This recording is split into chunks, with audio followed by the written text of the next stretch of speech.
El fútbol peruano tiene en el cielo a su alegría más rebelde. El 30 de diciembre de 2024, el corazón de Hugo Alejandro Sotil Llerén, nuestro eterno cholo, dejó de latir a los 78 años. Pero las leyendas no mueren cuando se van, mueren cuando se olvidan, y al cholo, el mundo jamás lo olvidará.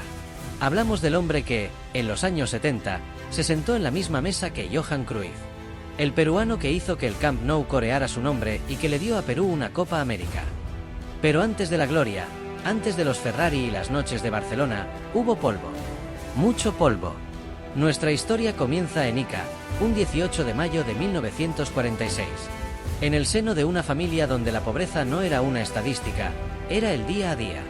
Hugo creció en la precariedad absoluta. El fútbol corría por sus venas, pero había un problema. Su madre le prohibía jugar en los campos de tierra de Ica. No porque no quisiera que se divirtiera, sino porque Hugo tenía un solo par de zapatos. Romperlos significaba andar descalzo. Pero el destino del cholo era más grande que Ica. En su adolescencia, la familia emigra a Lima, al picante barrio del Porvenir en La Victoria. Y ahí nació la magia. El barrio del Porvenir no perdona a los débiles. Ahí, Hugo dejó de preocuparse por sus zapatos y empezó a preocuparse por romper cinturas. Su regate, impredecible y pícaro, nació en esas pistas. A los 14 años ya deslumbraba en las inferiores de Alianza Lima, ganando títulos invicto, pero el destino tenía una ruta diferente para su debut profesional. 1968, Deportivo Municipal. Segunda División. Normalmente, las estrellas nacen en la cima, pero Sotil nació desde abajo. Con solo 18 años, hizo algo que nunca se había visto en el Perú. Convirtió la segunda división en el espectáculo principal. El Estadio San Martín se llenaba cada fin de semana. No iban a ver al equipo, iban a verlo a él. La gente gritaba su nombre para la selección, era un clamor popular. Pero había un muro, Didi. El técnico brasileño fue tajante, no lo llamaré hasta verlo en primera. Fue el combustible que el cholo necesitaba. En 1969, asciende a primera y no solo juega, arrasa. 10 goles en 18 partidos. El niño de Ica ya era un hombre. Y entonces, sucedió la magia. 1971. Se forma un combinado entre Municipal y Alianza Lima para enfrentar a los gigantes europeos que venían de gira. Esa noche, el mundo conoció a la dupla de oro. Sotil y Cubillas.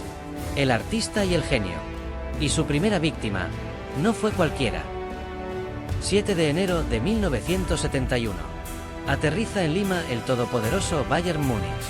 Beckenbauer, Müller, Maher, la base de la Alemania campeona del mundo. Pensaron que venían de paseo, pero se encontraron con una pesadilla. El cholo y el nene no jugaron al fútbol, dieron un concierto. Ese 4-1 no fue una victoria, fue un baile. Beckenbauer miraba la cintura de Sotil y no encontraba el balón. No fue suerte, una semana después, llega el Benfica de la leyenda Eusebio. Resultado, 2-1 para Perú. Otra vez Sotil, otra vez la magia. Europa tomaba nota. En Sudamérica había un cholo que jugaba como los dioses. Pero la prueba final llegaría en 1973. Se organiza el partido del siglo. Selección de América contra selección de Europa. Cruyff y Beckenbauer de un lado, Chumpitaz, Cubillas y Sotil del otro. El partido termina 4-4, una locura.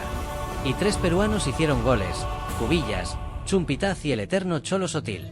Ganaron en penales, pero Sotil ganó algo más importante, su pasaporte a la eternidad. El mundo ya no podía ignorarlo. A mediados de 1973, el Deportivo Municipal recibe la oferta.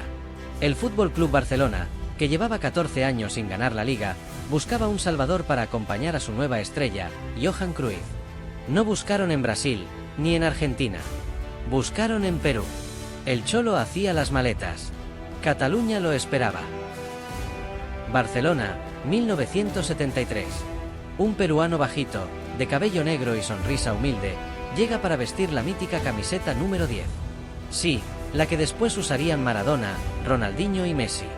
Los críticos dudaban, ¿podría este cholo adaptarse al fútbol europeo? Hugo no respondió con palabras, respondió con el valor. Lo que sucedió esa temporada fue histórico. Sotil no solo se adaptó, se convirtió en el socio ideal de Johan Cruyff, el mejor jugador del planeta en ese momento. Cruyff era la elegancia neerlandesa, pero Sotil era la explosión y el regate impredecible. Juntos, formaron uno de los ataques más temidos de todos los tiempos. 17 de febrero de 1974. Una fecha que el Real Madrid quisiera borrar. El Barcelona humilló a su eterno rival en su propia casa con un histórico 5-0. ¿Y quién puso la cereza del pastel? Hugo Sotil anotó el quinto gol de cabeza. Esa noche, el entrenador del Madrid lo dijo todo. Hacía años que no veía un equipo tan sensacional.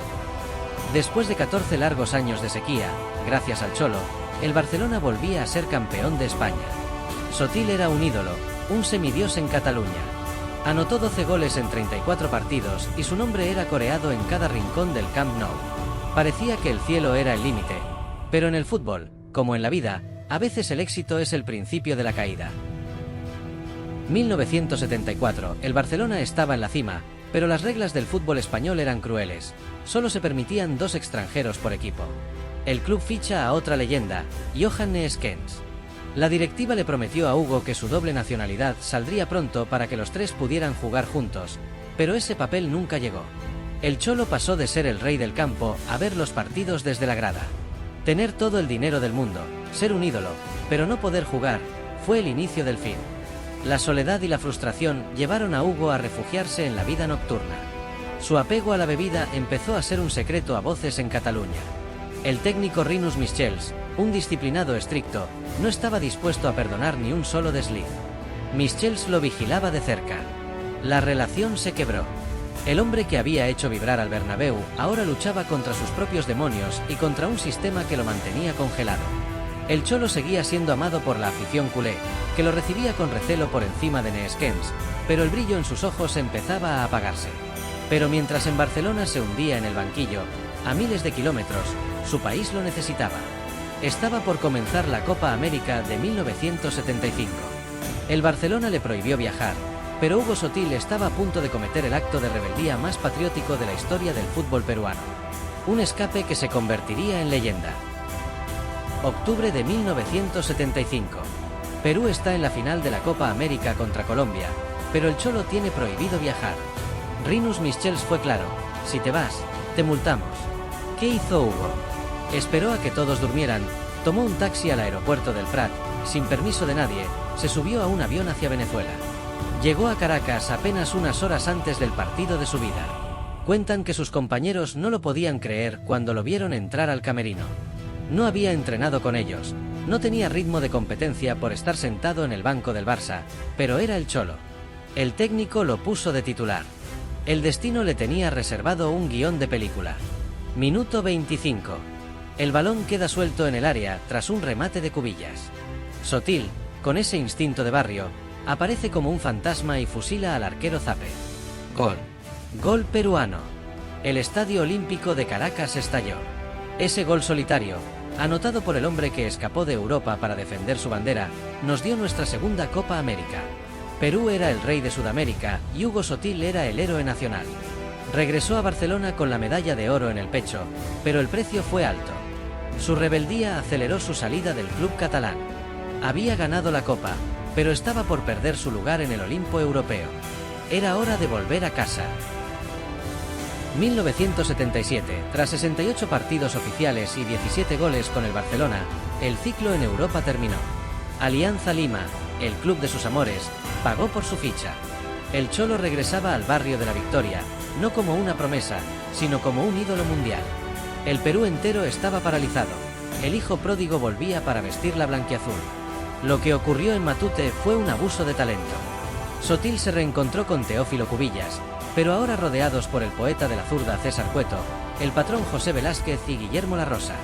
Era un equipo invencible. Verlos jugar no era ver fútbol, era ver un baile de guachas, paredes y chocolate puro. Aunque ya no tenía la explosión de sus años en el Municipal, la inteligencia de Hugo seguía intacta.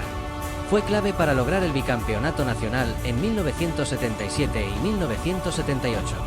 Alianza dominaba el Perú y asustaba en el continente, llegando a las semifinales de la Copa Libertadores del 78 con un Sotil que anotó 5 goles en 9 partidos. La alegría era total, pero el Mundial estaba cerca. Llegó el Mundial de Argentina 78. Perú asombró al mundo en la primera fase, pero Hugo no estaba bien. Las lesiones y el desgaste físico empezaban a pasarle factura. Fue titular en la clasificación, pero en el torneo fue perdiendo espacio. Era el inicio del otoño para una carrera que había sido un verano eterno. El Cholo estaba empezando a despedirse de la gloria. 1979, el brillo del bicampeonato se desvanece y el Cholo decide emprender una última aventura internacional. Viaja a Colombia para fichar por el Independiente Medellín. Pero el Sotil que llegó a tierras cafeteras ya no era el Rayo que destrozaba defensas en España. El cuerpo empezaba a pasar facturas que el talento ya no podía pagar. En 1981, el corazón lo trajo de vuelta a casa, al Deportivo Municipal. El club que lo vio nacer lo recibió con los brazos abiertos, y aunque dejó destellos de su calidad ayudando al equipo a ser subcampeón, el retiro parecía inminente. Hugo anunció que colgaba los botines, pero el fútbol es una droga difícil de dejar. Tras un año de inactividad, en 1984, el mundo del fútbol se sorprendió. A los 35 años, Sotil fichó por los Espartanos, un pequeño equipo de Pacasmayo recién ascendido. Imaginen la escena, un excompañero de Johan Cruyff jugando en una cancha humilde de provincia. El Cholo no jugaba por dinero, jugaba por el puro amor al balón. En Pacasmayo hizo de todo. Fue la estrella y, tras la renuncia del técnico, asumió el rol de entrenador-jugador. Lideró a esos muchachos con la humildad que siempre lo caracterizó. Pero el destino le tenía guardado un último acto, un partido final en las alturas del Perú que muchos libros de historia olvidaron. Muchos creen que se retiró en Pacasmayo, pero la historia tiene un último dato. 1986, Hugo Sotil dirige al Deportivo Junín, pero aún tiene carné de jugador. En un partido contra el León de Huánuco, el Cholo pisa el césped por última vez. Fue un adiós silencioso, lejos de las luces del Camp Nou, en la dureza de los Andes peruanos. Así, sin ruido, se despedía el jugador más hábil que parió nuestra tierra. Durante años, el Perú se dividió, Sotil o Cubillas. El Nene fue el orden, la disciplina y la longevidad. El Cholo fue el barrio, el impulso y la bohemia. Cubillas llegó más lejos en las estadísticas, pero Sotil se quedó con el corazón de la gente. Era el reflejo del peruano que alcanza el cielo, y a veces, se quema las alas con su propia intensidad. Los historiadores del fútbol lo comparan con George Best. Ambos eran dribleadores endemoniados, ambos enamoraron a Europa y ambos vieron sus carreras acortadas por el alcohol y la noche. Sotil era considerado en los 70 el mejor regateador del mundo, incluso por encima de figuras como el argentino René Hausemann. Un talento que brilló tan fuerte que se consumió rápido. Pero a diferencia de otros, Hugo nunca perdió la humildad.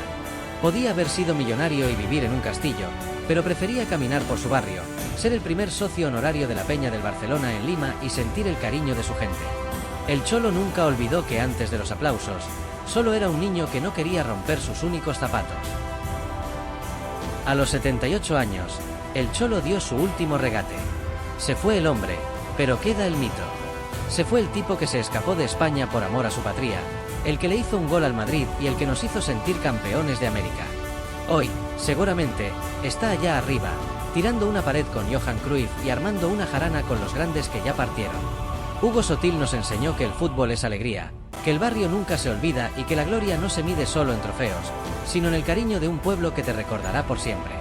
Porque mientras un niño peruano intente una gambeta en un campo de tierra, el espíritu del Cholo seguirá vivo.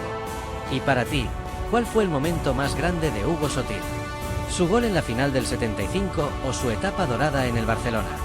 Déjanos tu comentario abajo y no olvides suscribirte para seguir reviviendo las historias más épicas de nuestro fútbol peruano. Esto fue la biografía del gran Hugo Sotil. Hasta la próxima historia.